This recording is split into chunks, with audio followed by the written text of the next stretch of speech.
ஏசப்பா ஏன் இந்த உலகத்துல பிறந்தாங்க தெரியுமா? ரத்தம் சிந்துதல் இன்றி பாவமன்னிப்பு இல்லை.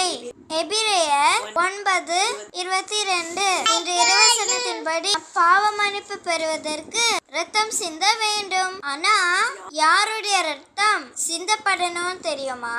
குற்றமற்ற பரிசுத்தமானவர்களின் ரத்தம் தான் பாவமன்னிப்புக்கு ஏற்றதான். மனிதராகிய நாம் பாதிகளாயிற்றே. அதனால்தான் என்னையும் மண்ணையும் படைத்த பரிசுத்தமான ஏசப்பா நமக்காக உலகத்திற்கு வந்து ரத்தம் சிந்தினாங்க.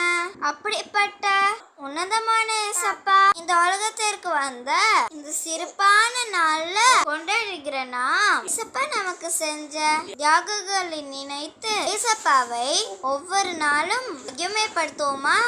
Wish you Merry Christmas. Amen. Pastor Jesus.